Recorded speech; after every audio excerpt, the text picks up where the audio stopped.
In the shadows of global diplomacy, a secret meeting is arranged between two of the most controversial political figures of the 21st century, Donald Trump and Luiz Inácio Lula da Silva, with rising tensions over international alliances, trade, disruptions, and personal slights exchanged through the media. This encounter was never supposed to happen, and yet it might change everything. Set in the opulent, guarded halls of Mar-a-Lago and the calculated silence of Brasilia. This is a political drama where egos collide, old wounds resurface, and power games unfold behind closed doors.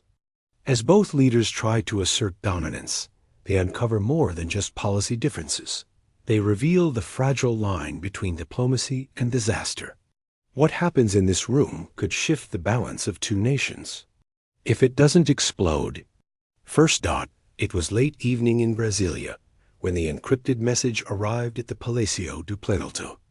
Lula, seated in his private study with a glass of cachaça in hand, read the sender's name twice. DT. His advisors had warned him that any contact with Trump was a political minefield, but the message was clear, concise, and impossible to ignore. Private meeting.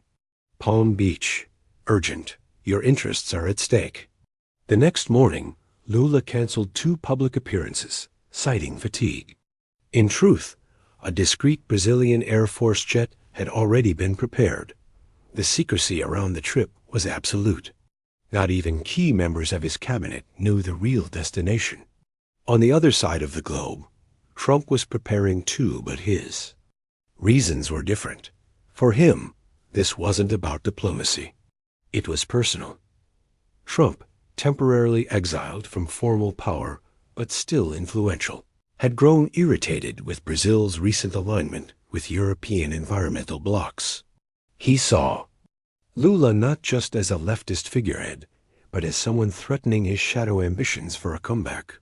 To Trump, the meeting was a stage and Lula a necessary adversary. Precisely 2:13 p.m. Lula's plane landed at an unmarked airstrip near Palm Beach. A convoy of black SUVs awaited him. The Florida sun was merciless, but inside Mar-a-Lago, the air was cold and sterile. As Lula entered the gold-trimmed lounge where Trump stood waiting, neither smiled. No handshake. Just silence, 2 heavy breaths, and the beginning of something no one was supposed to witness. Trump didn't waste time. As soon as Lula took his seat, he leaned forward and smirked. You're not the same guy from the Union days. Too much. Champagne in Paris? The jab hung in the air like cigar smoke. Lula raised an eyebrow, clearly unfazed. And you?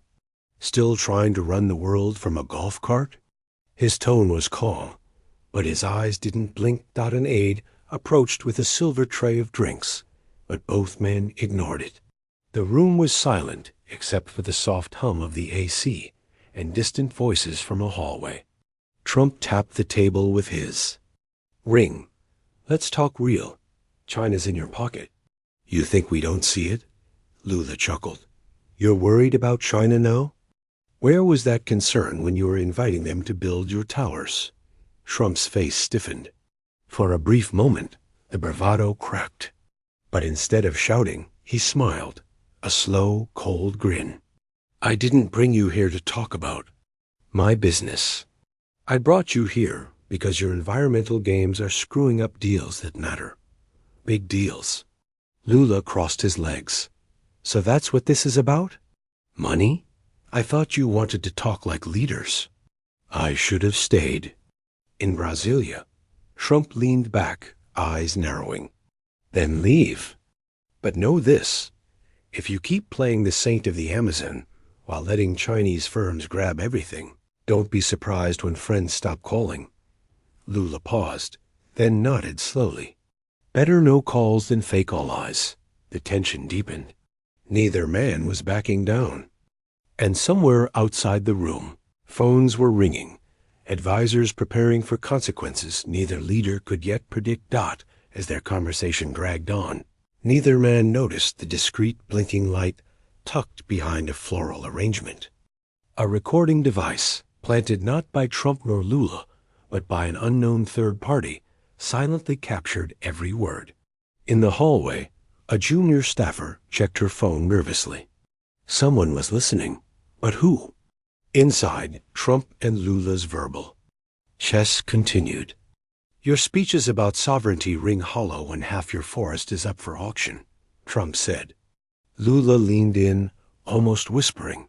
And your democracy lectures would sound better if they weren't shouted from a courtroom. Both men were measured, but venom laced every word. Trump finally stood up, walking to a window with ocean views. You think you're safe from pressure? You're not. You're next in line for a global crackdown. On currency, on exports.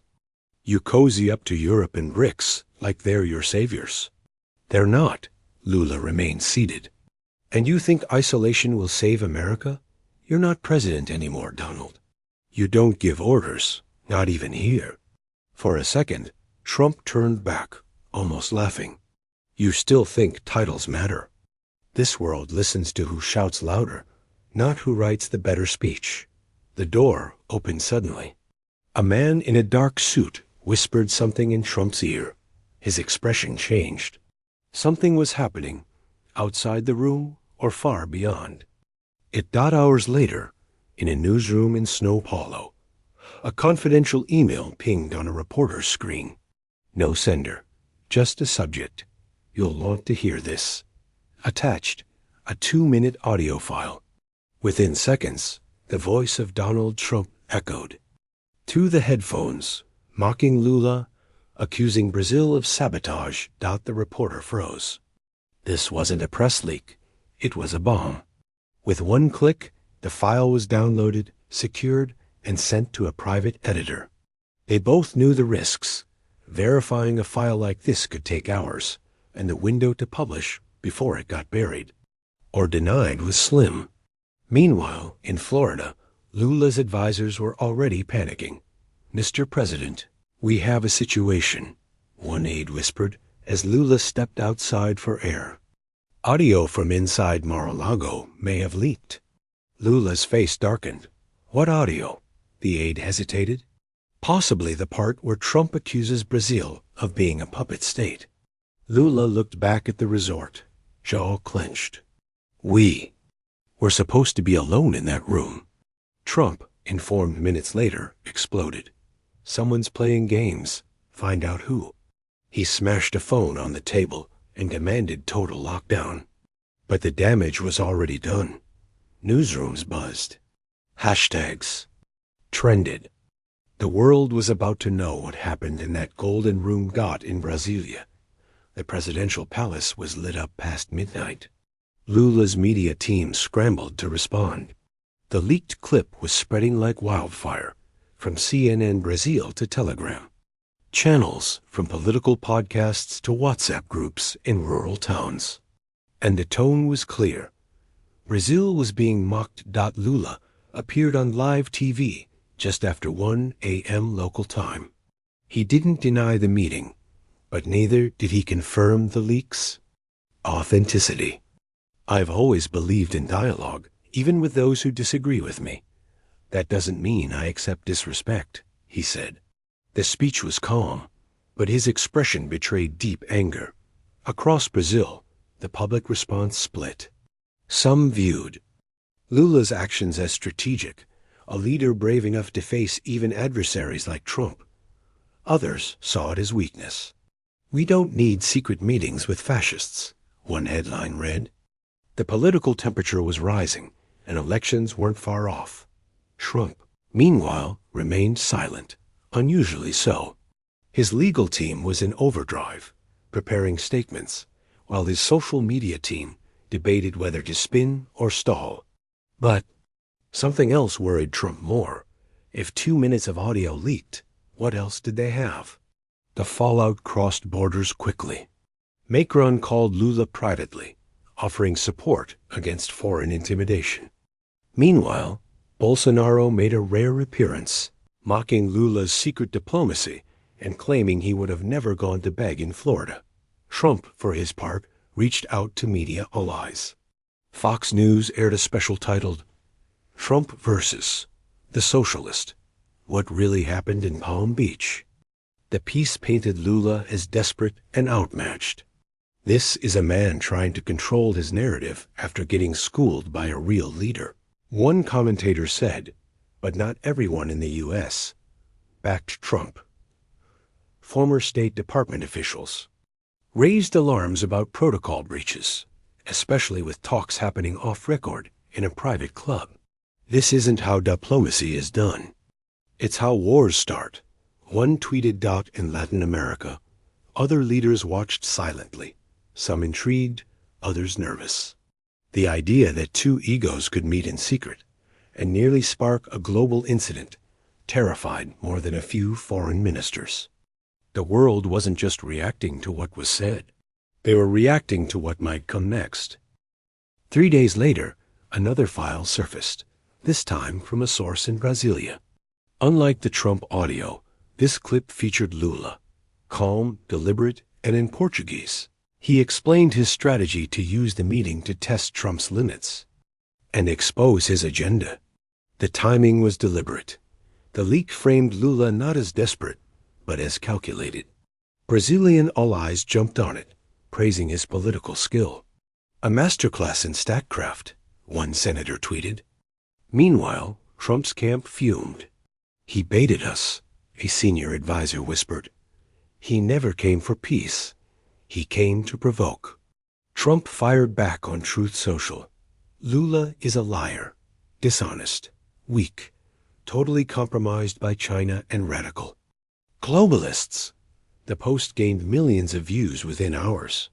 But instead of shifting the narrative, it only amplified the drama. The world wasn't seeing one leader dominate the other.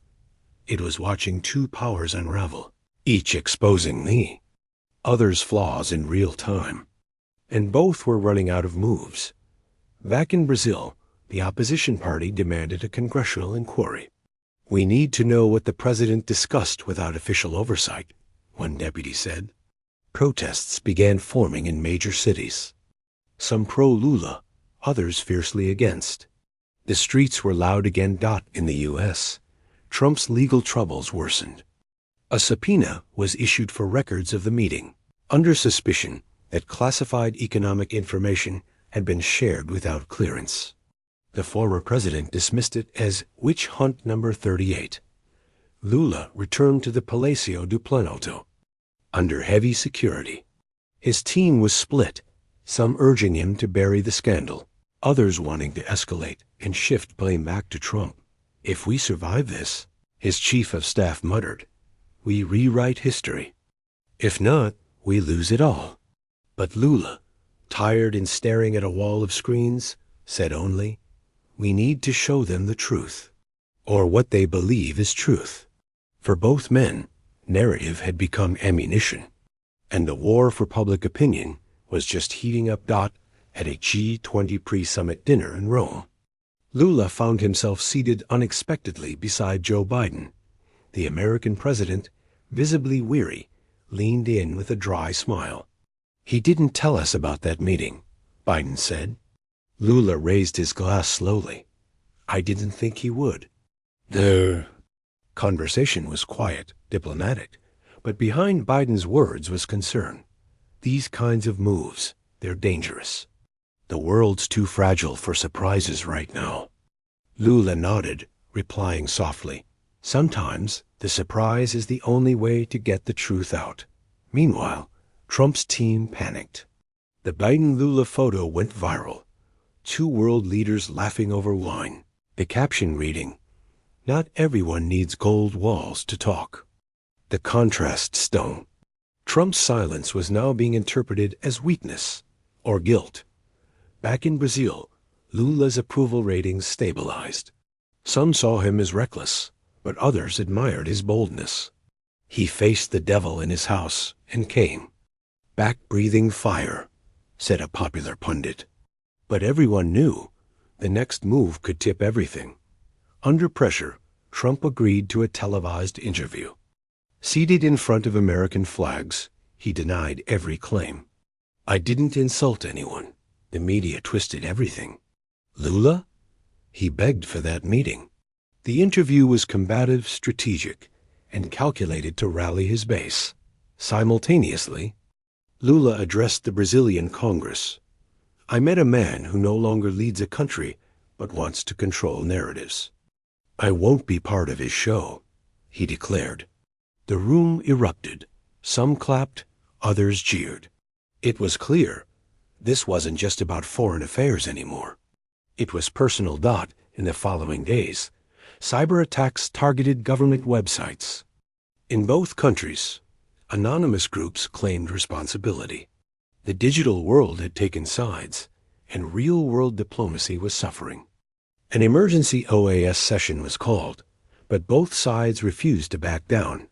The secret meeting, once thought to be just a blip in the news cycle, had become a continental crisis. Trump and Lula were no longer just political rivals. They were symbols of two opposing worlds. And neither was willing to blink. First. At 6:42 a.m. Brasilia time, Lula received a call from Xi Jinping's personal envoy. The message was polite but clear. "China is watching closely. We hope Brazil remains autonomous."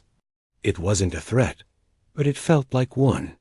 Lula hung up and didn't speak for 10 seconds. In Florida, Trump had just finished another closed-door donor event. A staffer rushed in, phone in hand. "Beijing's leaning on Lula," she said. Trump didn't smile. Not yet. "Then he's right where we want him."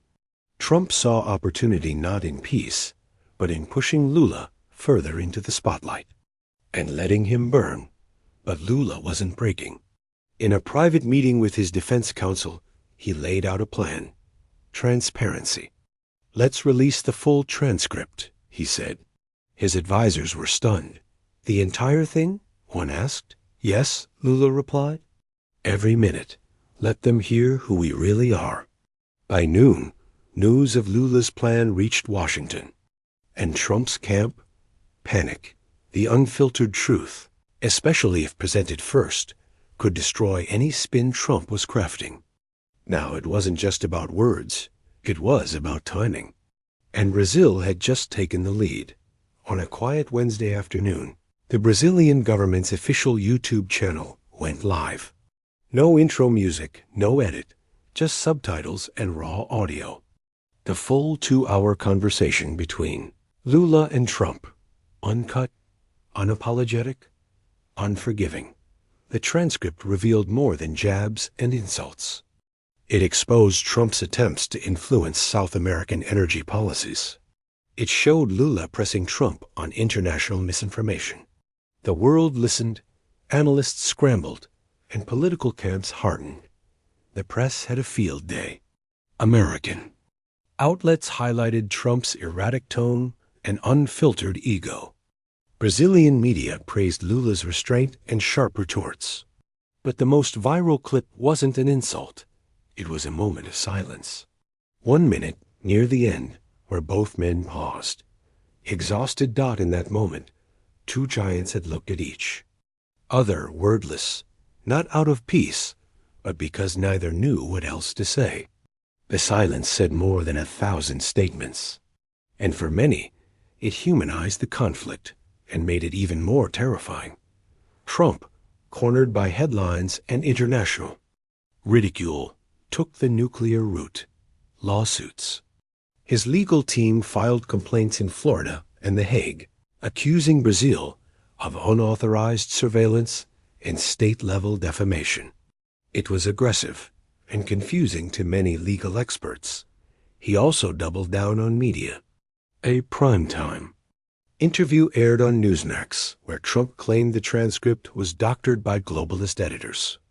He waved printed pages, yelling, "This isn't what I said.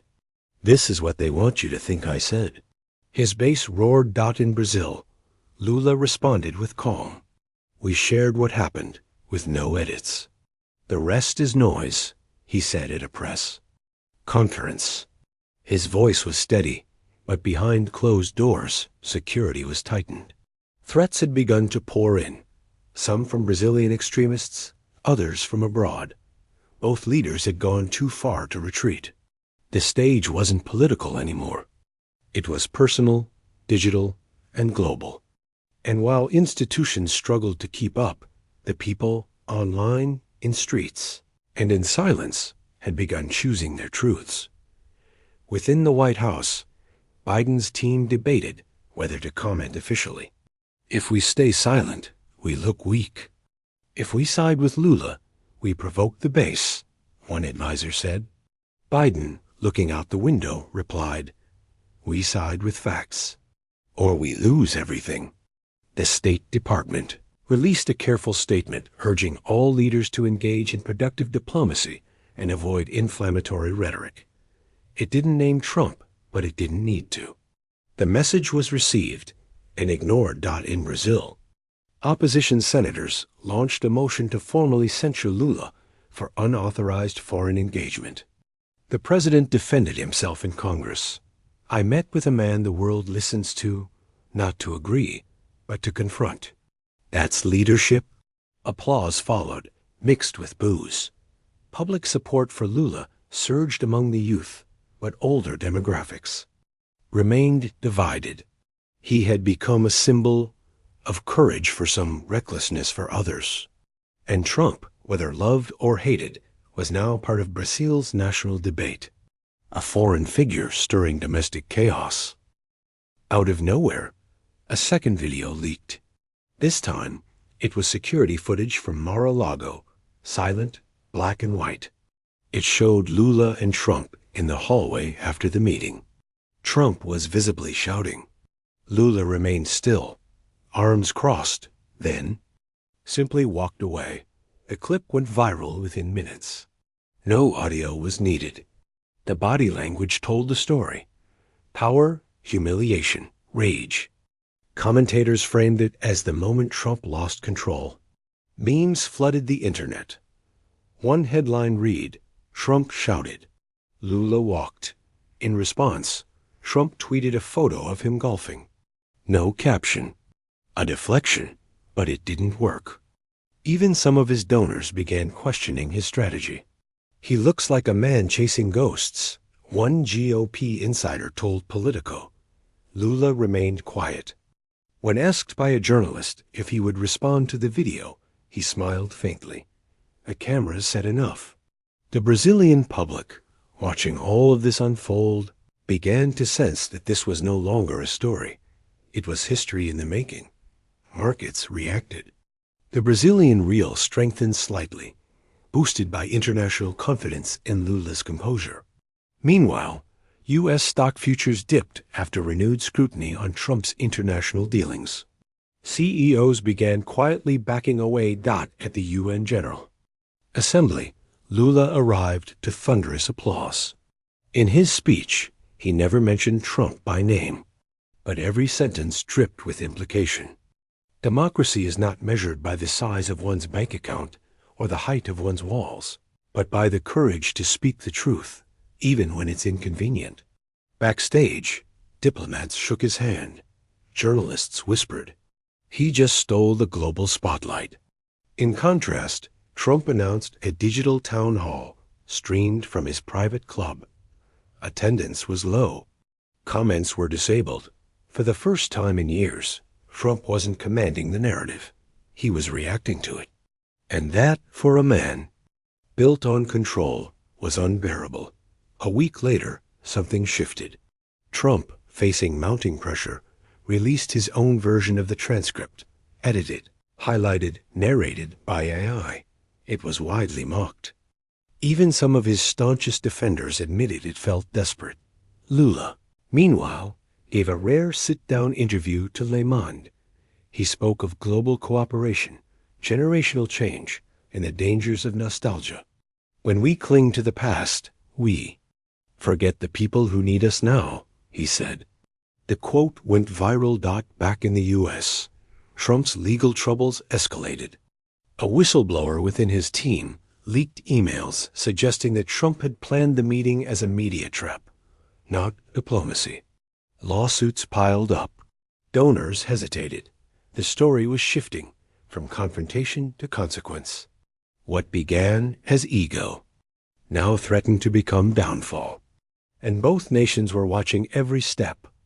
Late at night, Lula received a private message through back channels. It came from a senior figure in Trump's circle. He wants a ceasefire, no cameras, no noise. Lula didn't respond immediately. He paced his office for 30 minutes, then sat down and said, "Tell him, meet me in Brasilia, as equals." The next morning, headlines speculated wildly.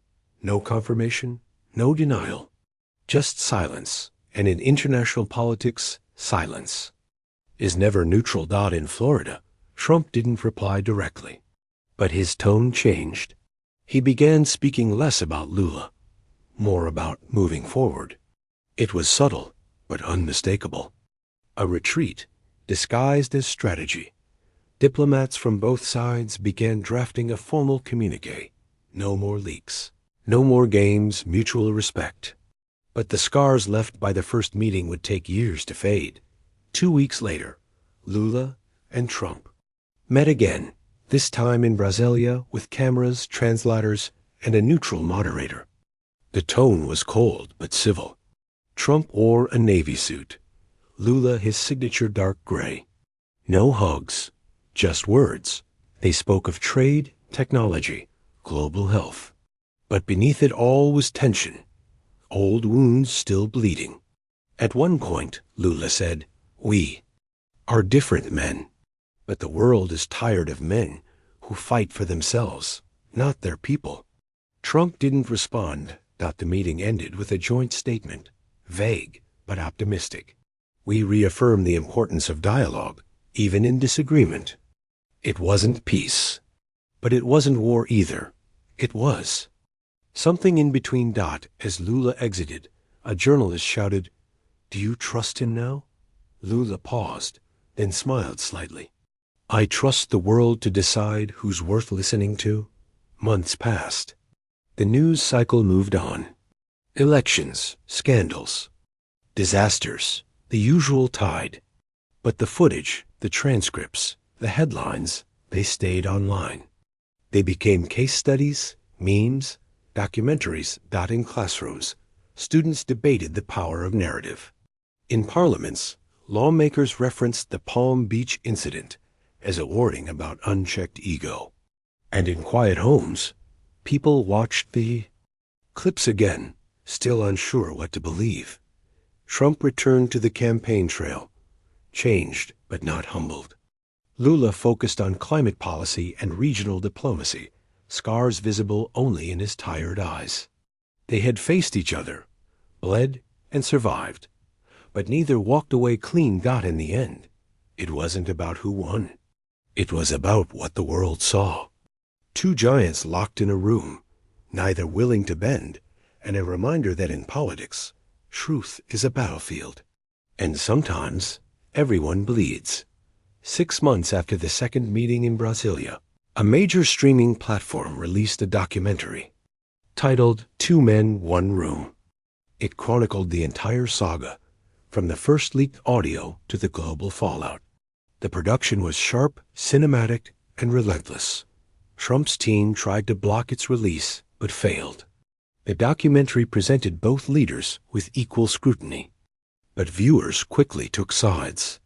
In Brazil, it became a top trending title. In the U.S., it ignited another wave of online culture war.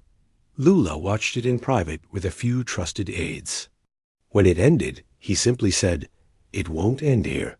Trump reportedly watched it alone, late at night, and posted a vague message. Fake news has a new budget. Not impressed. What neither man expected was the documentary's global impact. It wasn't just about them anymore.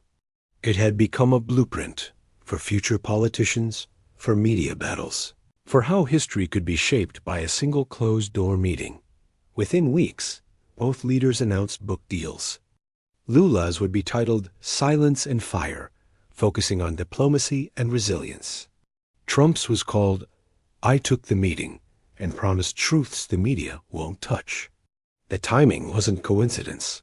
The literary battle became the next front. Early leaks from Lula's manuscript showed reflective, philosophical passages, I didn't meet Trump to win. I met him to look him in the eyes. Meanwhile, Trump's excerpts were bombastic. Lula begged. I didn't blink. The contrast between the two approaches reignited debates. Some saw Lula's tone as leadership. Others called it revisionism. Trump's style thrilled his base, but turned off moderates. Each book climbed bestseller lists, but for different reasons. In interviews, journalists began asking a new question. If you could go back, would you still take the meeting? Neither leader gave a clear answer, but their faces hardened. By experience, said more than any press release could, university campuses across the world began organizing debates, panels, even theater reenactments of the Mar-a-Lago meeting. In São Paulo, a student-led play titled O Silencio de Oro played to sold-out crowds. In New York, mock debates placed Lula and Trump impersonators on stage. For the younger generation, this was more than politics. It was a lens into leadership, masculinity, ego, and legacy. TikTok creators edited clips from the meeting with dramatic music, humor, even animation. Millions engaged, many who hadn't even voted yet. In a surprising move, Lula appeared at a youth forum in Recife. When asked how he felt about being portrayed in memes, he laughed. If they're laughing, they're thinking. That's better than silence. His approval among voters under 25 soared. Trump's team tried to join the trend, launching an app called Truth Youth. It flopped. The younger crowd didn't buy it. They wanted authenticity, not algorithms. And in this arena, Lula was winning the long game. One morning, Brazilian intelligence intercepted a message involving a possible threat against Lula, connected to a radicalized fringe group in the U.S. The plot was vague, but it involved travel to Brasilia and vague, symbolic retaliation. The president was rushed to a secure location. The story was kept out of the press, for now. Lula's face turned pale upon hearing the briefing. We started a fire neither of us knows how to put out, he muttered. In Florida, Trump was informed as well. Though the threat didn't come from him, its roots clearly fed off his rhetoric. His advisors urged him to publicly condemn political violence. He hesitated, then tweeted a neutral statement about respecting law and order. Lula, after security was restored, decided not to hide. He resumed public appearances, refusing to govern from the shadows. But everyone around him knew the stakes had changed. This wasn't just diplomacy anymore. It was survival. At the next CELSC summit in Chile, both Trump and Lula were invited as symbolic figures, one representing the future, the other a legacy. Neither declined. World leaders watched nervously. Cameras were everywhere. During the public panel, Lula gave a speech about Latin America's sovereignty and its refusal to be bullied. He never mentioned Trump directly, but everyone knew. The crowd applauded. Then Trump stood. I like strong leaders, he began, but strong doesn't mean dishonest. The tension was razor sharp. Both men stood under the same flag display, barely glancing at each other.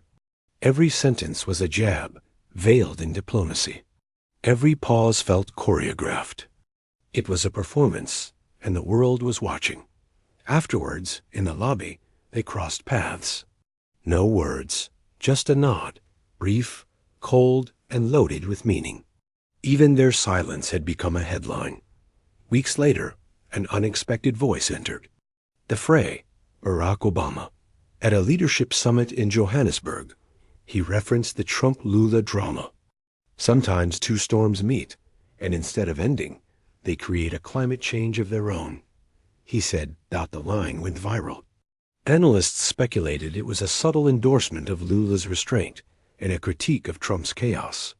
Lula remained diplomatic. I respect President Obama, he said. Trump, of course, did not. He's jealous, always has been. Obama didn't age further, but the signal was clear. Global perception was leaning toward Lula, not because he was perfect, but because he remained composed. Trump, meanwhile, was now entangled in more lawsuits, more internal fractures. The battle had spilled far beyond Brazil or the U.S. It had become a global referendum on two visions of power: loud versus steady, chaos versus control, legacy versus impulse. In the International Political Ethics Forum, the Trump-Lula meeting was awarded most defining diplomatic moment of the decade.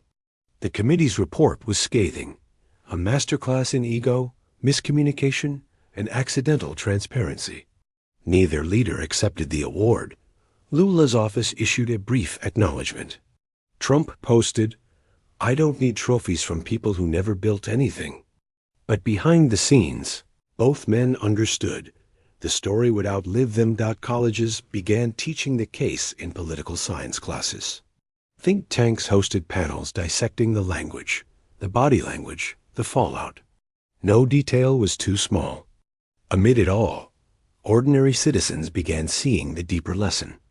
When leaders meet behind closed doors, the world still listens. And sometimes the truth leaks anyway.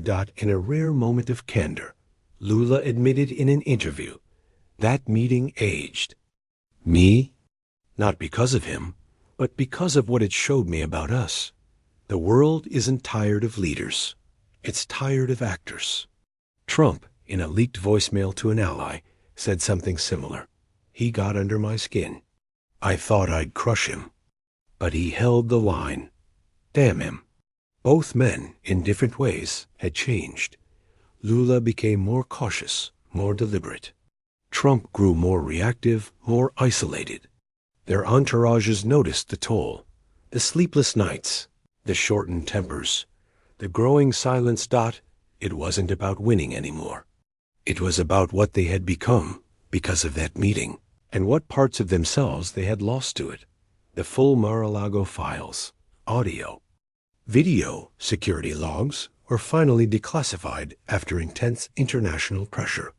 A consortium of journalists released a massive archive titled The Secret Room. It confirmed much of what had been speculated: the tension, the sarcasm, the thinly veiled threats. But it also revealed quieter moments: Lula offering Trump coffee, Trump asking if Lula missed his wife. Those human details softened the myth. They made it real. Less legend, more lesson. And for many, that was more powerful than the politics. The world didn't forget. But it finally began to understand. Years later, the phrase Palm Beach diplomacy became shorthand for reckless, unscripted politics. It entered textbooks, films, even fiction. But the real men behind it, Trump and Lula, had long since stepped off the stage. Lula retired after his final term, honored in some circles, hated in others, but undeniably impactful. Trump faded slowly, consumed by lawsuits and media decline, still defiant, still shouting into the void. Their meeting became a mirror for Brazil, for the U.S., for a divided world. And in that reflection, people saw not just two men, but a generation's tension, arrogance, fear, and hope. Because in the end, their clash didn't destroy the world, it exposed it. And sometimes that's the only way real change begins.